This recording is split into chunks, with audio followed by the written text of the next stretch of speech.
There are very few places on Earth that mean more to me than the Disneyland Resort in Anaheim. I grew up going to Disneyland and I know all of the attractions there like the back of my hand. I've been on all of these rides so many times. Since it's the end of the year, I wanted to rank up my 25 favorite attractions at both Disneyland and Disney's California Adventure. If this goes well, I might plan on making this an annual thing because I ride all of these attractions so often that my opinions on them are constantly changing, you know? So like I made a list last year and I just updated it to fit my experiences and my opinions this year, and it's pretty different. Before we get started, please take a moment to support this pretty small YouTube channel by liking, commenting, and subscribing. I'm a very small theme park and roller coaster channel, so I appreciate every single ounce of support. Thank you so much. Let's start things off by looking at some honorable mentions. Number 31 through 27 are the 5 Fantasyland dark rides. 31 is Mr. Toad, 30 is Pinocchio, 29 is Snow White, 28 is Alice in Wonderland, and 27 is Peter Pan's Flight. These are all very cute, but more often than not,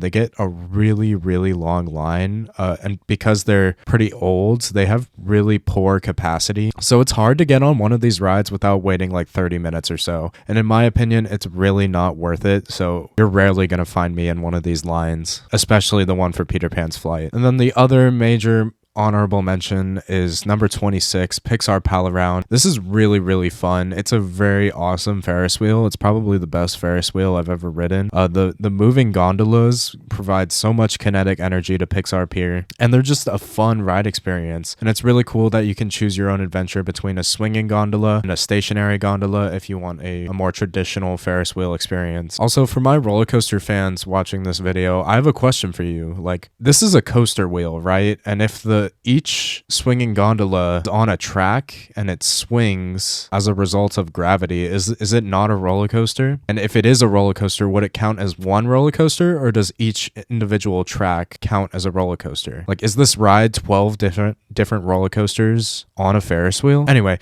number 25 is Goofy's Sky School. So this is a really fun Wild Mouse coaster. It's one of the few roller coasters at the Disneyland Resort. It's only one of the 6, and obviously it's better than Chippendale's Gadget Go coaster. This one's really fun. It's really snappy. It's pretty comfortable, unlike a certain other Wild Mouse down the road. The turns give some awesome laterals, and the drop is actually pretty punchy. So it's really fun. And because I grew up going to California Adventure so often, I spent a lot of time riding this as a kid, went back when it was Mulholland Madness. So it does hold a lot of sentimental value for me. I really love Goofy Sky School. It is kind of falling apart recently. Like, the paint looks pretty ugly, so it could definitely use some attention from Disney. And I don't know if it's gonna get that attention. Like, there's definitely a possibility that this ride could be removed. It's not that special for a Disney park. It is literally an off-the-shelf Wild Mouse, but I really like Goofy Sky School. So I'll be a little disappointed if and when it does close. Number 24 is Web Slingers A Spider-Man Adventure. This attraction has come up multiple times on this channel. It is the newest of the 3 shooting dark rides at the Disneyland Resort. Honestly, it's okay. It's not re-rideable at all. Like, since it opened in 2021, I don't ride this ride nearly as often as I ride the other rides at the Disneyland Resort. It gets a decently long line because it is a Spider-Man attraction. It is a really short ride experience.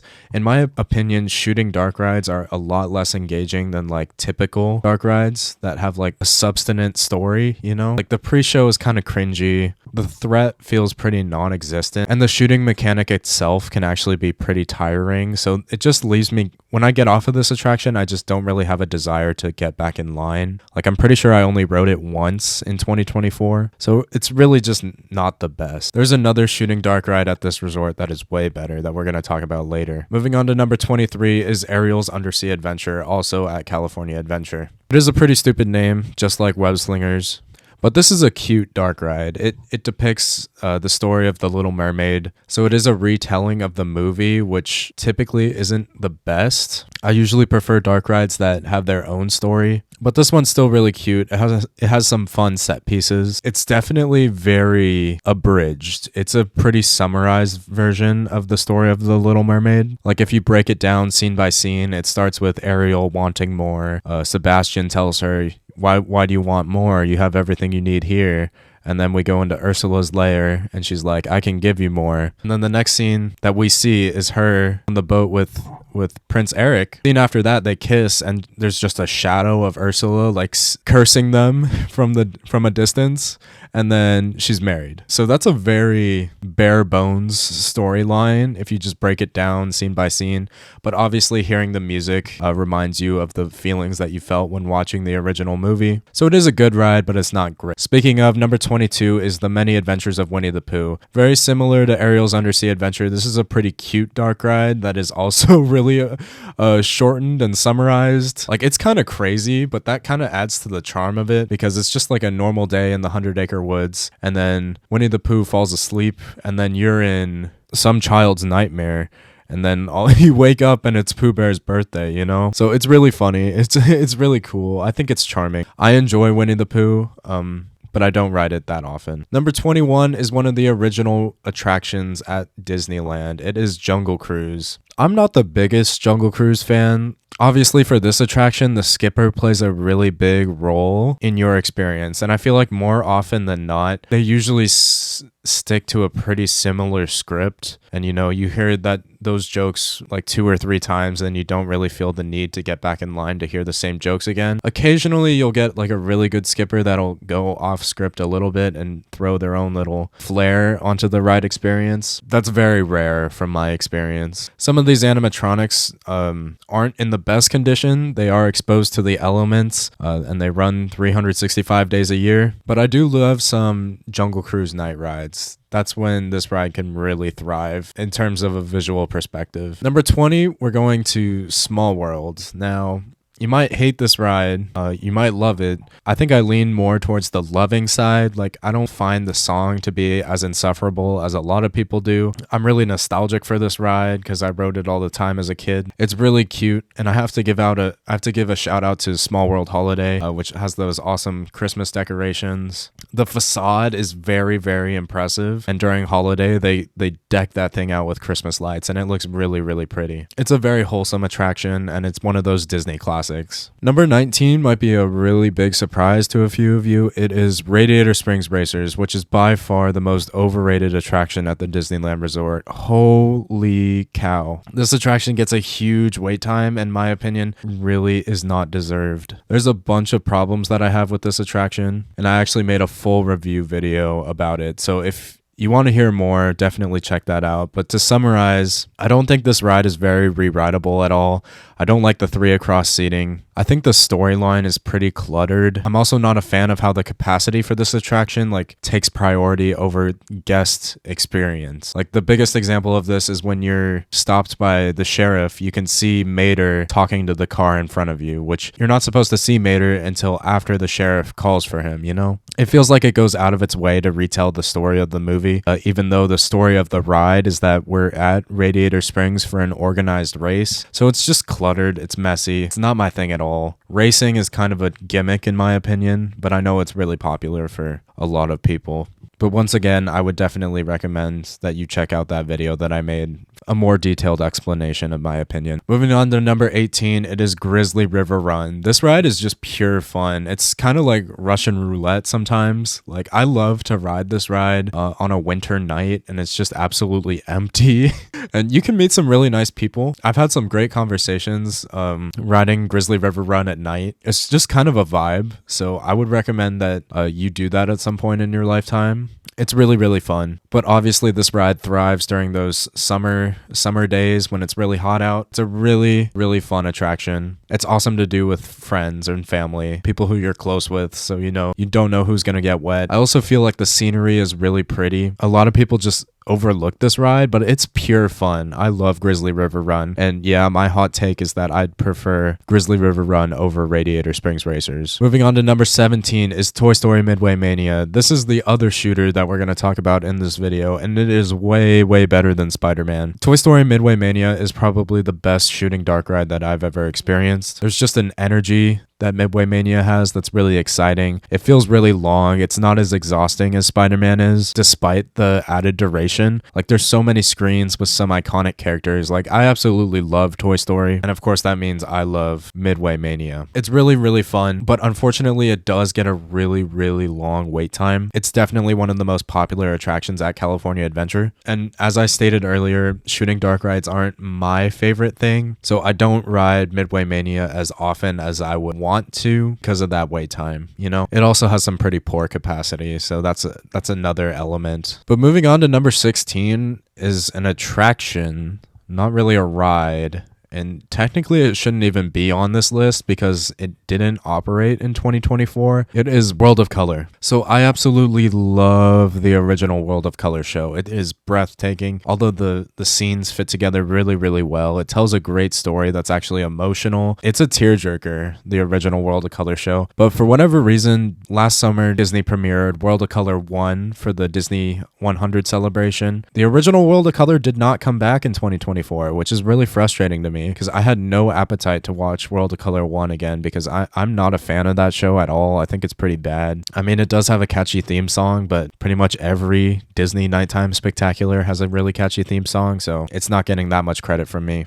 And unfortunately, Disney announced that for the 70th anniversary of Disneyland Park next year, we're getting a completely different World of Color show. So it's been way too long since Paradise Bay has shown the original World of Color show. So I hope that in 2026 we get it back, because I'm tired of these alternate shows. Like, that does highlight the flexibility of the medium. Like, World of Color can be whatever Disney wants to promote at that time. But I really miss the original show, and I hope they bring it back sooner than later. I am excited to see the new show, though. I really hope it's better than World of Color 1. Just know that this ranking is based on the quality of the original show, not the quality of World of Color 1. Moving on to number 15 is Star Tours at Disneyland. So this was the original Star Wars attraction at the Disney parks, and it holds up pretty well. It's really fun. It's by far the best simulator of this type that I've ever seen. Like, I compare this to Wild Arctic that used to be at SeaWorld San Diego, and it wasn't even close. Star Tours is a really high quality attraction, and the different ride films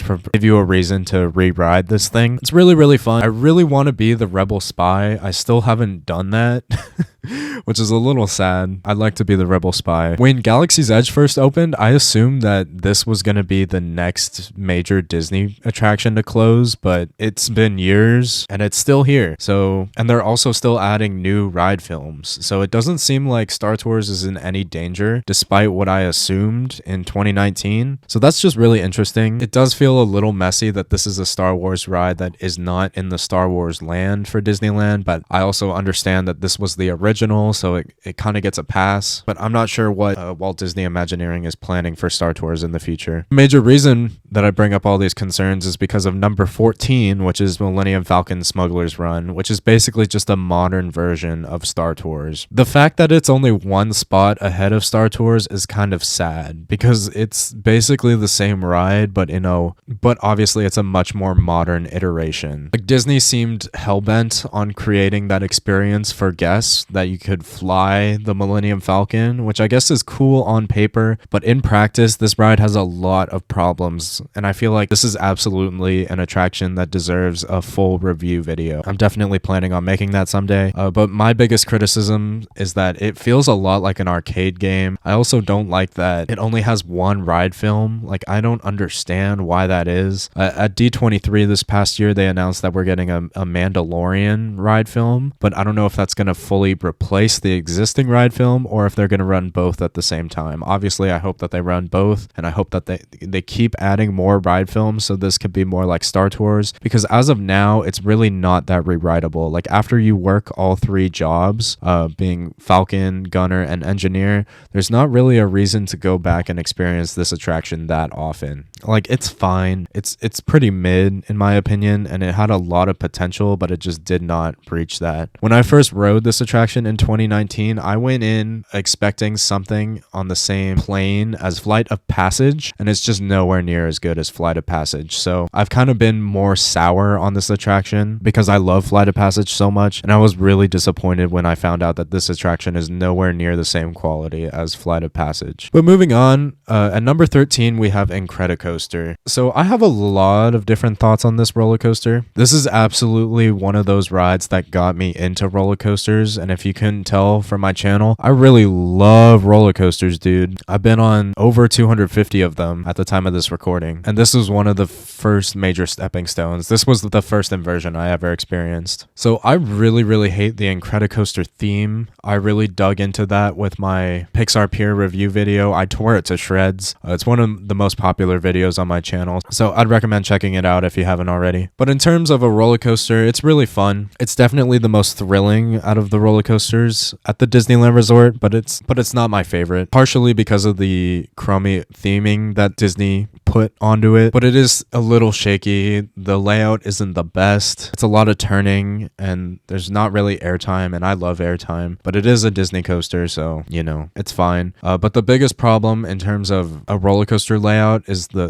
loop. It's like really shaky. I really think they should retrack it because it's pretty ridiculous how rough this loop is. Like, I understand why it is rough because this ride gets cycled constantly. It's always open. This ride is an absolute workhorse. Like, they abuse this thing. Like, it's always running 5 trains. It's open every day all year, so it's insane how many people ride this ride every year. So it's like an operational marvel. The ride experience is a little lacking, especially with the Incredibles theming that I really don't like. But moving on to number 12, we have Soarin' Around the World. I have to give an honorable mention to Soarin' Over California, which still exists at the Disneyland Resort as an overlay, which I think is a really smart idea. They bring it back for the Food and Wine Festival every year. That's really great. I love that they do that because there are a good amount of people that prefer Soarin' Over California to Soarin' Around the World. I am actually one of those weirdos that prefers Soarin' Around the World because I like the transitions. I feel like the music is a little better, but they're both really good. It's not like I hate Soarin' Over California. I love both. The smells on both of them are really good. The most famous one is the orange smell from the original Over California film. It's just a really cool ride system. It's a marvel that this ride exists, you know? Like, this is an e-ticket that isn't thrilling. It's an e-ticket that soothes you, you know? And that's really rare. So Soarin' has definitely reached the classic status in my opinion. It's just one of those attractions that's really fun. And actually very recently, they updated the ride film to adjust the Eiffel Tower sequence so you no longer fly up right next to it, because the biggest criticism that a lot of people have for Soarin' is the warping that you have if you don't sit in the center, which is kind of a bummer. I still need to ride Soarin' with the new Eiffel Tower sequence, so that's still on my to-do list, but I still really love this attraction. Going up to number 11, this one breaks my heart, dude. It's Tiana's Bayou Adventure. I've made a full-scale review video for this attraction. I've actually made a full-scale review for the one in Disneyland and the one in Florida. The review video I made for the version here is actually the longest video in the history of my channel. There are a lot of things that I have to say about this attraction. Oh my goodness. Splash Mountain was my absolute favorite before it closed, so it breaks my heart that this overlay made it drop 10 spots on the list. Like, that's a lot. It's a big fall. Splash Mountain was my ideal Disney attraction, and Tiana's Bayou Adventure just does not reach those heights. My biggest criticism of the attraction is the lack of emotional diversity. The story feels very one note because you're tasked with finding a band for Tiana's party. So you go into the bayou, float by some bands, and Tiana's like, wow, these guys are great, right? And then you run into Mama Odie and she shrinks you down to the size of a frog. And then you find a band of frogs who are partying and vibing. And then Mama Odie brings you back to the size of a human. You go down the drop and then you reach the final party that the whole attraction was building up to. So it's party. There's no dread or suspense like the original Splash Mountain had. In my opinion, a story needs more than one story beat to be engaging, and Tiana's Bayou Adventure is lacking that emotional diversity. I have many other problems with this attraction, but I also recognize the things that it does well. Like, the animatronics are really great. It seems that they are breaking down a lot, which is pretty unusual. So hopefully they can get this thing to be a reliable attraction going forward, especially right now. It's closing at 10 p.m. When Disneyland stays open till midnight most nights. Hopefully they can adjust those operating hours, because this is not a great situation right now. But once again, if you want to hear more of my thoughts on Tiana's Bayou Adventure, I have a full review video that is excruciatingly detailed. Moving on to number 10 is Pirates of the Caribbean. This is one of those Disney classics. It's really awesome. Unlike Tiana's Bayou Adventure, it does have great emotional diversity because you start in the bayou, which is pretty calming. Looking at the Blue Bayou restaurant is always a vibe. And obviously the smell is really iconic for Pirates of the Caribbean. Then you go down the drops and you're in these mysterious caves with some cursed skeletons. And then you go through the transition tunnel. You literally see a pirate go from a skeleton into a human holding the treasure. That's a really cool effect. And then all of a sudden you're in the world that pirates were in. That ship set piece is one of the most iconic in Disney history. It's really impressive to look at whenever I ride Pirates of the Caribbean. The music is iconic. It's amazing. So I just absolutely love this attraction. Not as much as some people, which is why it is down at number 10. It is a really long experience. It's impressive how long this ride is. This is probably the longest ride at the Disneyland Resort. But because it is so long, sometimes it can be a little tiring. Both of the drops on this attraction are towards the beginning, so when you're going through the burning city, it kind of feels it's kind of hard to believe that was the same ride because it was just so long ago. But it's really cool. I love Pirates. But moving on, we have number 9, which is Big Thunder Mountain Railroad. This is an awesome roller coaster. Like, the theming is great. The final lift hill was plussed up a few years ago, so it has an awesome explosion sequence that's really well done when it's working. Unfortunately, sometimes it could go months at a time in B mode, but when the explosion goes off over your head, it's like really cool. It's a very impressive visual. And in terms of a roller coaster, I feel like Big Thunder Mountain has 3 halves, all of which are after the 3 lift hills. Like, the fact that this ride has 3 lift hills is pretty insane. Not many roller coasters have 3 lift hills, but the first half is really fun. The second half is my favorite. If you're in the back, it has a really awesome airtime moment with a head chopper, which is really fun. Most people say that Big Thunder Mountain is a back row roller coaster, and I absolutely agree. There's a couple really fun airtime pops, but unfortunately the third half is really tame. Basically just that turn along the walkway, and then you crest down, you go under those dinosaur bones, and then you hit the brake run. So it does end on a pretty weak note, but it is a Disney classic. It's really fun. The version in California is really smooth as well, so it's an awesome ride. And obviously you have all those rocks, which are really cool. It's a very well themed attraction. But moving on to number 8 is Space Mountain. I really love Space Mountain. It's so much fun. The music is really what carries this ride experience. It fits the layout so well. The music builds to a certain point and then it like climaxes with a drop, which is the biggest drop in the layout, and it's so satisfying, you know? And obviously it's really dark in there, so you can barely see where you're going, and that really adds to your sense of speed and excitement. This is absolutely a classic for a reason. I absolutely love Space Mountain. It is so much fun.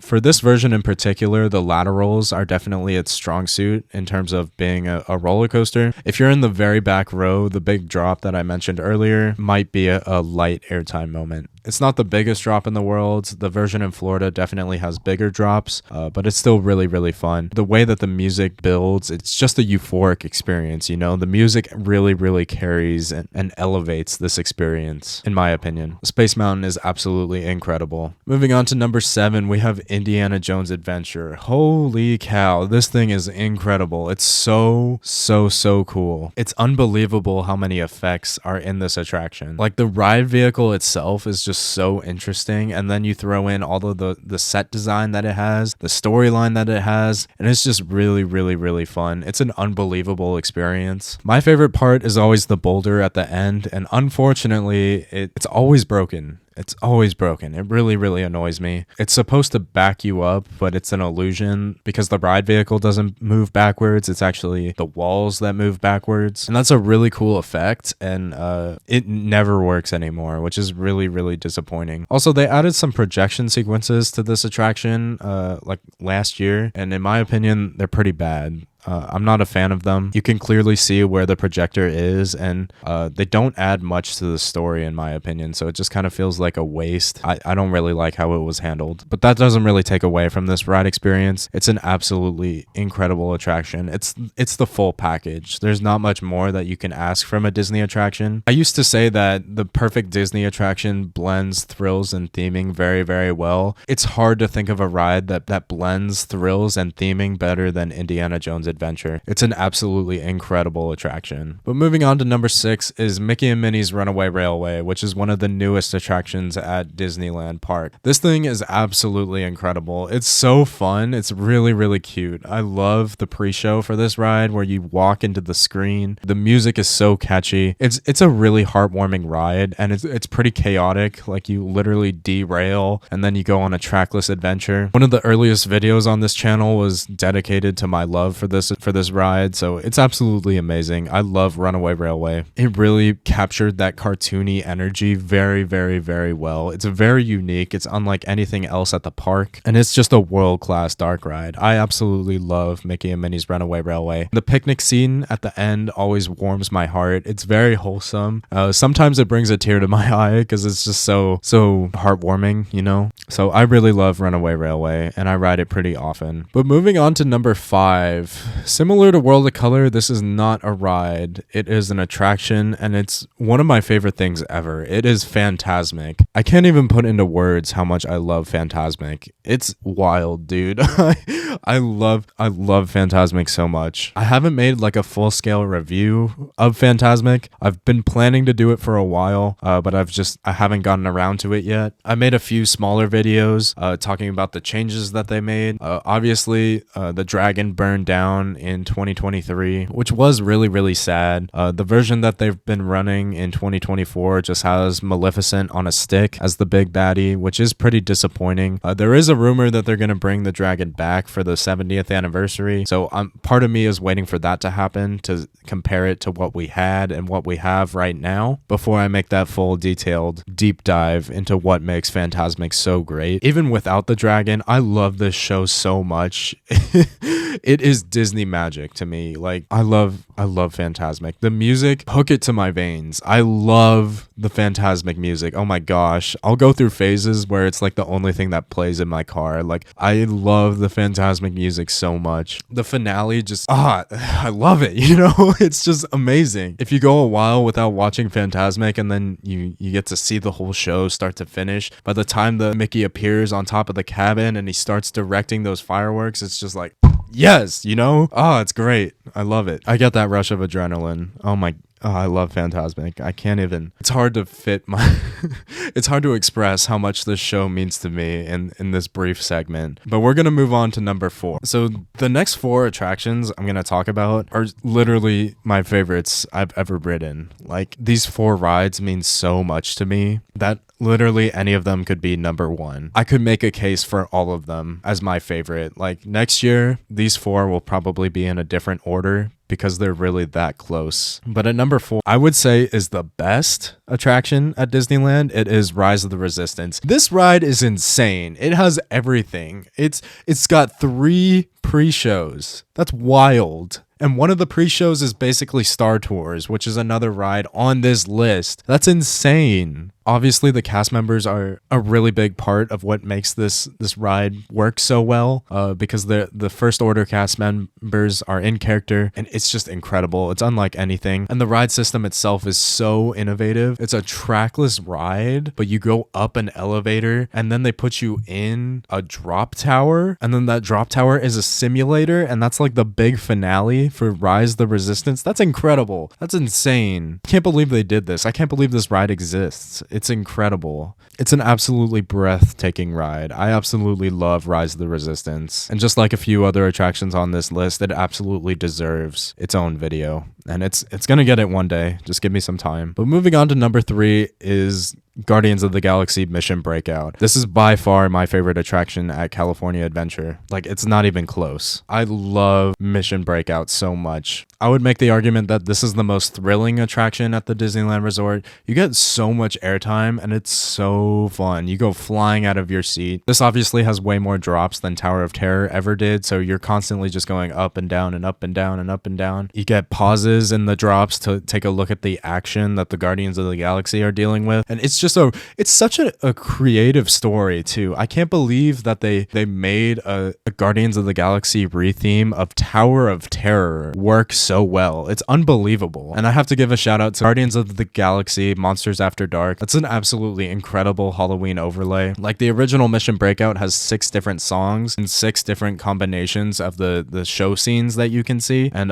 Monsters After Dark is a 7th iteration. So this ride is so re-rideable because it is so thrilling and because there's so many different variations that you can see. My favorite song on Mission Breakout is Free Ride, because the ride films are really creative. You get the gravity button and Groot pushes it and you plummet. It's amazing. It's really creative. It's so much fun. This ride is pure fun. The music is great. The storyline is so creative. I can't believe it works so well. I love Mission Breakout. It's just so much fun. And no matter how long the line is, I will wait for this ride because I love it so much. In 2019, I rode it 52 times in 1 year because I love it so much. 52 times in a year averages 1 ride per week, which is insane. I love Mission Breakout. But moving on to number 2 is my favorite roller coaster at the Disneyland Resort, which is the Matterhorn bobsleds. This has shot up my rankings over the last couple years. It's insane how much more I love Matterhorn compared to what I used to. Really, the big thing that helped it shoot up my rankings is my strategy for riding this ride. So it's no secret that this ride is rough. It'll beat you up a little bit, but the best way to counteract that, in my opinion, is to hold on with both hands on the gray bar in front of you. Like, pull yourself forward, get your back off of the seat, and hold on really tightly for the whole thing. So you do have to ride pretty defensively, but when you do it, all of those transitions are really fun. Especially on the Tomorrowland side, there's this one sequence right here where you get thrown side to side and it's so much fun. Obviously you pass the Yeti animatronic and he's really intimidating, so that's really cool. There's this one drop on the Tomorrowland side that goes under the Fantasyland track and it's an insane head chopper. You get so close to it, it's really insane. Like one time I put my hand up and I touched it kind of hurt, so you probably shouldn't do that, but it's just wild how close that is to your head. Like, that doesn't feel like it should be a Disney attraction. And obviously, as a roller coaster enthusiast, I really appreciate the historical significance that this ride has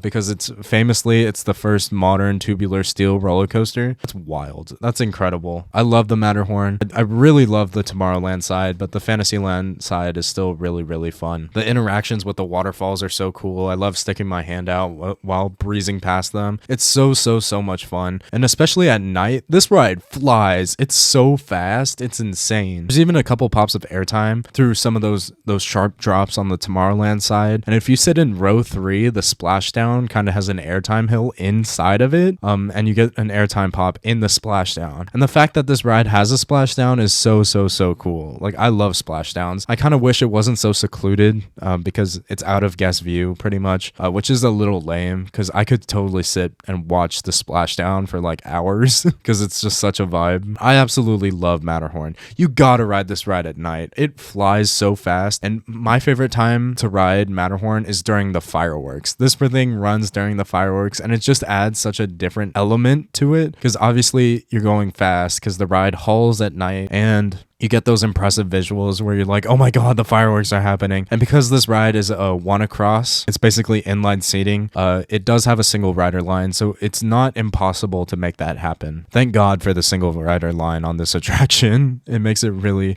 easy to grab a ride because you ride by yourself anyway, so it's really not that big of a deal. So I love Matterhorn. But at number 1, I put the Haunted Mansion. The Haunted Mansion, I can't even put into words how much it means to me. I love love this attraction. And obviously a big shout out to Haunted Mansion Holiday. I do miss the classic Haunted Mansion because at the time of this recording, classic Haunted Mansion has not been open since August of 2023, and it is now December of 2024. So it's been over a year, which is wild. The new queue looks really nice. I love how they did it. The stretching room is probably my favorite pre-show of all time, and the attraction is just a masterclass in storytelling. It's so well done. The ballroom and the graveyard are probably the most visually impressive sequences on any attraction ever, and it's just so much fun. I can't put into words how much I love the Haunted Mansion, but because Haunted Mansion Holiday has been around so long, I just have Holiday on the brain, and Haunted Mansion Holiday is so much fun. Unbelievable. I made a full review video about Haunted Mansion Holiday, which you should definitely check out.